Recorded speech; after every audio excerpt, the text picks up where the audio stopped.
Hi guys! How are you today? Welcome back to my channel, Adventures in America. If you're new to my channel, my name is Jocelyn, and for today's topic, I'm going to provide you some updates regarding the Philippine travel ban and the reopening of Philippines for foreign tourists. Because of the Omicron variant, the Philippines will impose travel restrictions against several countries.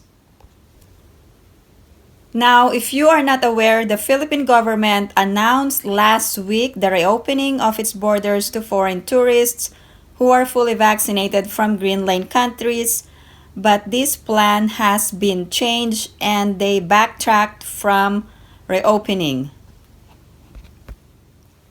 According to the Interagency Task Force, effective November 30, the Philippines will close its borders and the foreign tourists from green lane countries will not be allowed to enter anymore, and the visa on arrival for these foreign tourists will be temporarily suspended.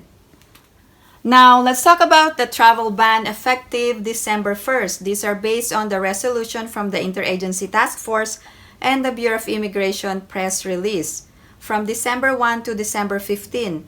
These are the list of countries included in the travel ban.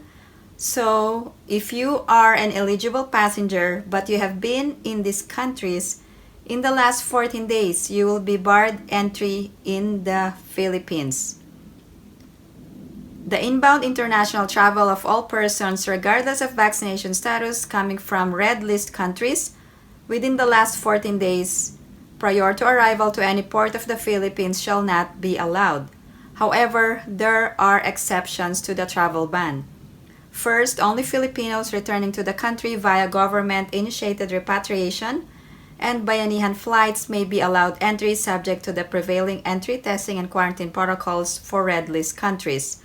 Now, there are 14 days of quarantine for these countries.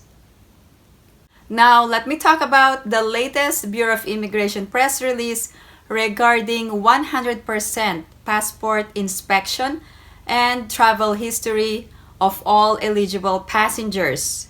Morente added that in the same resolution, the IATF suspended the reopening of the country's borders to foreign tourists. The IATF deemed it necessary to suspend the entry of foreign tourists given worldwide concerns over the Omicron variant.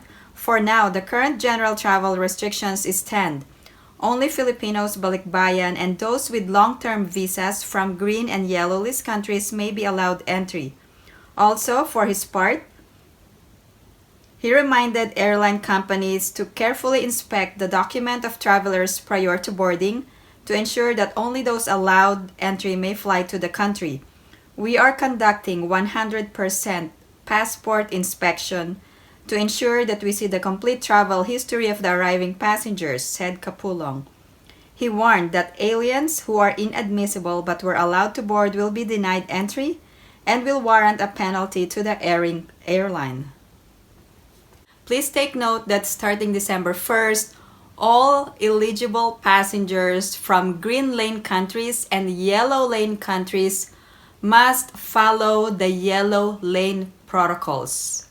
Now, the Interagency Task Force issued Resolution 151 outlining the new Philippine travel system due to the Omicron variant. So please take note, there will be no green lane protocols anymore. So all green lane countries and yellow lane countries will now abide by yellow lane protocols. Now, who are allowed to enter starting December 1st? Who are allowed to travel? Filipinos have the right to travel. You needed to present your proof of Filipino citizenship, such as a Philippine passport. However, there are Filipinos whose passport has been lost, damaged, or expired. There is actually a relief or a remedy, so Filipinos without Philippine passport can travel to the Philippines by obtaining a travel document from Philippine Consulate abroad for emergency use.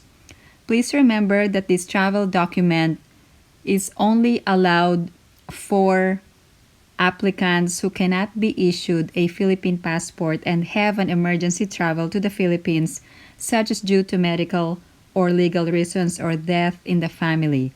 this is only a one-time use travel document, and it's only good for 30 days from its issuance. So this is only a one-way ticket to the Philippines, and if you needed a Philippine passport, you must apply once you arrive in the Philippines. Another set of passengers are dual citizens. Dual citizens are Filipinos who have acquired a foreign citizenship and at the same time reacquired Filipino citizenship. You actually have two options. If you don't have your Philippine passport, you can present your dual citizenship documents. Another type of passengers are former Filipinos. These are Filipinos who have been naturalized in a foreign country. That means that your Filipino citizenship is renounced upon foreign naturalization. In addition, former Filipinos in possession of Philippine passport becomes void because you are no longer a Filipino. Another important information to remember is that former Filipinos can still travel to the Philippines through the Balikbayan visa. If you are a former Filipino and you still have a valid Philippine passport, does that make you a dual citizen? The answer is no. Former Filipinos who are in possession of an expired or valid Philippine passport after becoming a foreign citizen does not make you a dual citizen. Please remember this. There is actually a special privilege granted to former Filipinos. Former Filipinos can travel to the Philippines through the Balikbayan visa program, and you can avail this visa upon arrival in the Philippines. In addition, Balikbayan visa is free and you must proceed to Filipino lane upon arrival at the immigration. You need to ask immigration that you will be availing of Balikbayan visa. Also, in addition, you will be granted Balikbayan visa, which is valid for 1 year upon arrival in the Philippines. Now, former Filipinos can travel alone or with family members such as a spouse or children. Now, if a former Filipino will be traveling together with foreign spouse or foreign children, both spouse or children can avail of Balikbayan visa and stay in Philippines visa-free for 1 year. The foreign spouse or foreign children traveling together with former Filipino must have a return or onward ticket. Also, foreign spouse or children must have a valid passport for at least 6 months and beyond. Now, here are the immigration entry requirements for former Filipinos. Your foreign passport plus your Philippine passport, old or valid, or your foreign passport and authentic birth certificate, or your foreign passport plus naturalization certificate, or if adopted, your foreign passport and your certificate of adoption. Now, for former Filipinos or Filipinos traveling with their foreign spouse, the foreign spouse must present their foreign passport plus authentic marriage certificate. If traveling with a foreign child, foreign passport plus authentic birth certificate. For adopted child, foreign passport plus adoption certificate. Now, let's talk about another set of eligible passengers. Foreign spouse not traveling with Filipino spouse. And I mean these are native foreign spouse, not former Filipinos. You must have a 9A visa from a Philippine consulate, and your passport must be valid for at least 6 months and beyond. You must also have a return or onward ticket. In addition, the Filipino spouse must be in the Philippines at the time of your intended travel. Now, what are the immigration requirements for a foreign spouse? First, you must present an authentic marriage certificate. The immigration will not accept copies or fake documents. Now, let's talk about native foreign parent with Filipino child in Philippines. First, you must have a valid 9A visa, and second, passport must be valid for at least 6 months and beyond, and third, you must have a return or onward ticket. In addition, the Filipino child must be in the Philippines at the time of your intended travel. Now, what are the entry requirements for foreign parent with Filipino child in the Philippines? First, you must have an authentic birth certificate of the child to prove filiation. Otherwise, you will not be allowed entry. Always present authentic or original documents to the immigration. Now, there's another set of passengers who are temporary visitors to the Philippines. There was a press release from the Bureau of Immigration issued on October 5th, and it provided the guidelines for temporary visitors. However, there are strict requirements, and Philippine consulates abroad won't issue visas for temporary visitors. You must have a 9A visa and an entry exemption document, which is impossible to obtain. In addition, the reasons must be for business, for humanitarian, and for meritorious reasons. But I haven't seen anyone granted this visa. Now, here are the foreign nationals who are allowed to travel, but you must have a valid and existing visa. First, Special Resident Retirees Visa or holders of SRRV visa.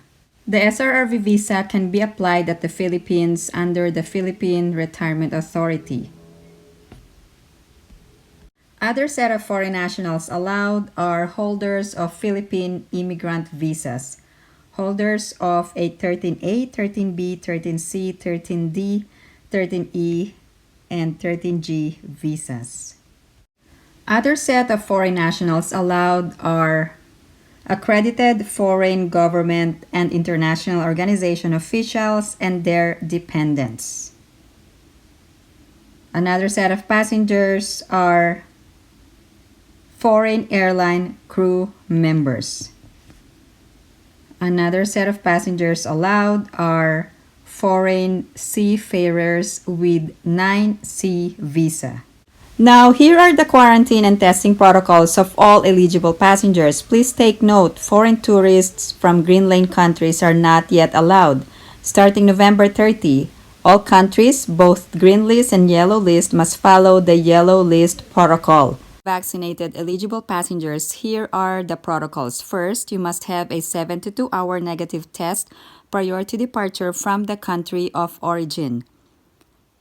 In addition, upon arrival, you shall undergo facility-based quarantine with a third-day RT-PCR test, and you must self-monitor up to the 14th day of your arrival. Now, for all vaccinated passengers without 72 hours test, you shall undergo facility-based quarantine for 5 days. The pre-book hotel is 6 days. Now, upon arrival, you shall have your test on the 5th day, and you are required to home quarantine until the 10th day of your arrival. Now, here are the protocols for unvaccinated eligible passengers. No 72 hours negative test is required prior to departure. Also, for unvaccinated, partially vaccinated, or vaccination cannot be verified.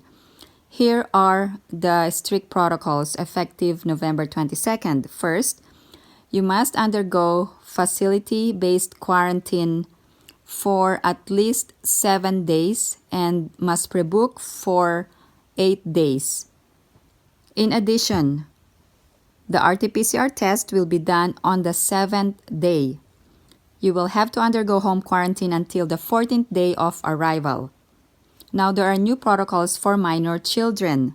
Effective November 22nd, the testing and quarantine protocols of minors shall follow the testing and quarantine protocols of parents or guardians regardless of minors' vaccination and country of origin. Prior to departure, the first step is to register or fill out the Onehealthpass registration a few days before travel and get the transaction number. For step 2, you must pre-book a hotel for non-overseas Filipino workers and foreign nationals. For OFWs, you will be sponsored and everything is paid for by OWA. For step 3, you must update the Onehealthpass registration with electronic health declaration form checklist the day before or on the day of travel and acquire the QR code print or screenshot your QR code. Of course, the first step is to present your Onehealthpass QR code to the Bureau of Quarantine personnel for verification and apply for shortened quarantine hotel if applicable. Step 2 is to present the Onehealthpass for arrival and hotel assignment.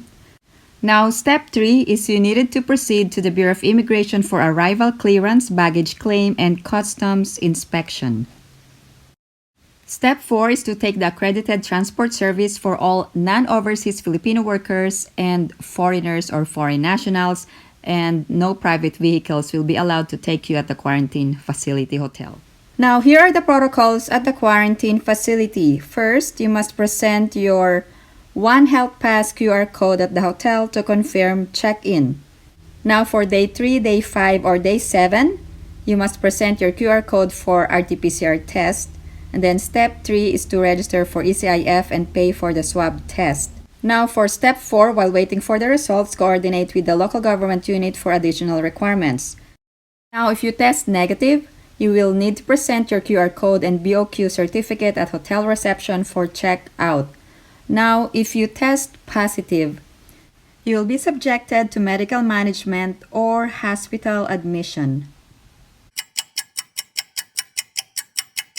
For overseas Filipino workers and their spouse, parents, or children traveling with them vaccinated in the Philippines or abroad, the proof of vaccination that will be acceptable will be the digital or physical vaccination certificate of the foreign government where they were vaccinated without the need for the reciprocity agreement.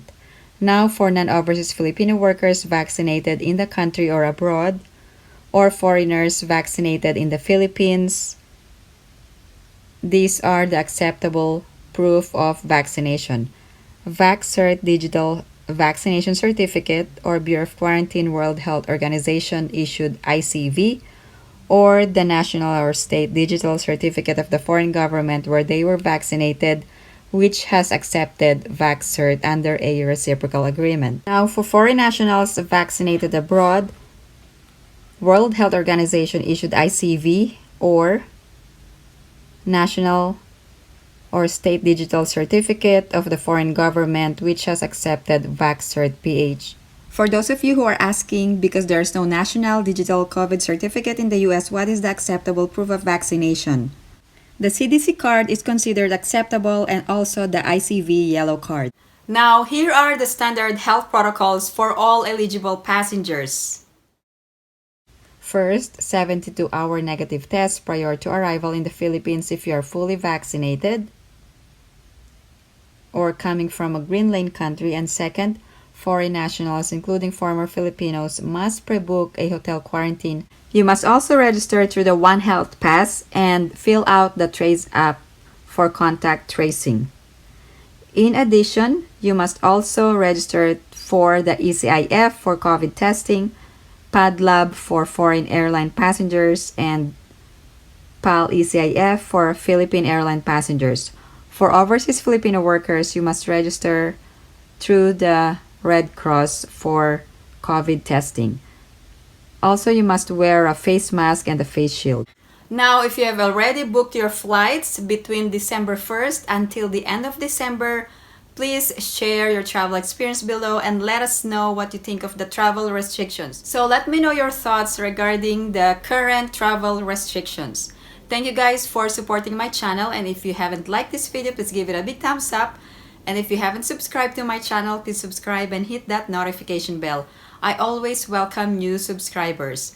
Thank you guys for supporting my channel, and if you have any other questions or comments, please post them down below and I will get back to you as soon as I can.